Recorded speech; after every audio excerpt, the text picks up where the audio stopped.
नमस्कार. तर तुम्ही मागचा व्हिडिओ पाहिलाच असेल, मी हायड्रोपोनिक्स वरती बनवलेला होता. त्यात आपलं वातावरणामुळे हायड्रोपोनिक्स सिस्टीम पूर्ण फेल झाली होती. मी ते सगळं पूर्ण क्लिअर दाखवलं होतं. कशा प्रकारे आळ्या पडल्या होत्या, कशा प्रकारे बी सडले होते आपले, ते सगळं मी मागच्या व्हिडिओत तुम्हाला दाखवलं होतं. हा पूर्ण रॅक अख्खा रिकामा केला होता आणि इकडचे पण बरेचसे ट्रे आपण संपून टाकले होते वापरून. आणि जे शेवटचे ट्रे राहिले होते त्यात आपल्याला समजलं होतं की वातावरण चांगलं झालंय आणि त्यामुळे आपले ट्रे सडत नाहीये. त्याच्यानंतर आपण निर्णय असा घेतला होता की पूर्ण ट्रे परत आपण सगळे चालू करायचे, पूर्ण सिस्टीम परत चालू करायची. आणि एक 8 दिवस झाला आपण सगळे ट्रे भरून घेतलेले आहेत आणि अशा प्रकारे काय आपल्या आता ग्रोथ झालेले आहे. तुम्ही पाहू शकता हे संपूर्ण ट्रे आपण आता भरून एक रेग्युलर आपलं रोजचं रुटीन प्रमाणे हायड्रोपोनिक सिस्टीम आपण पूर्णपणे चालू केलेली आहे. आणि ही अशी आपली काही ग्रोथ आहे. हे आपलं आता उद्या निघणारे ट्रे आहेत. हे वरचे सगळे दिसत आहेत तेवढे, हे आज ठेवलेले ट्रे आहेत आणि हे आज काढलेले ट्रे आहेत हे समोरचे.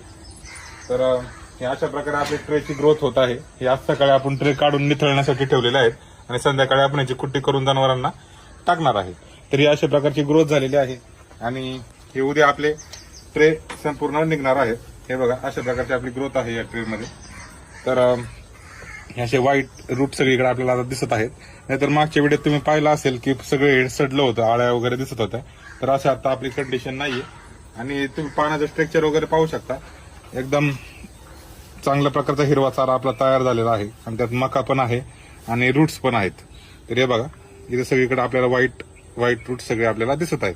तर अशा प्रकारची आपली ग्रोथ झालेली आहे आणि आपण हा सेटअप पूर्ण आता रेडी केलेला आहे आणि रोज वापरण्यासाठी आजपासून आपण चालू करत आहे. परत एक 10 ते 12 दिवसांचा गॅप पडला होता, त्यात आपलं भरपूर नुकसान झालं. दुधाची फॅट आपली कमी झाली होती, SNF कमी झाला होता. त्याच्यानंतर आपलं दुधाचं उत्पादन सुद्धा कमी झालं होतं. तर ते आता आपलं परत पुन्हा भरून निघणार आहे. कारण असं जर वैरण आपल्या गोठ्यावरती असेल तर निश्चितच जनावरांची तब्येत चांगली राहणार आहे आणि फॅट SNF मध्ये पण फरक पडणार आहे आणि दूध उत्पादन पण आपलं चांगल्या प्रकारचं होणार आहे. तर नक्कीच तुम्ही तुमच्या गोठ्यावरती जर ट्राय करा. जर तुमच्याकडे मका किंवा ज्वारी करायसाठी जागा नसेल तर कमी जागेत हा सेटअप आपल्याला रेडी करता येतो. आपल्या नेपियरमध्ये, कडब्यामध्ये आपल्याला हे मिक्स करून घालता येतं. त्याने आपल्या वैरणीचा एक प्रत सुधारतो आणि चांगल्या प्रकारची वैरण, ज्यात चांगलं पोषण असेल अशी वैरण आपल्या जनावरांना जाते आणि त्यामुळे निश्चितच आपलं दूध उत्पादन वाढण्यासाठी आपली मदत होते.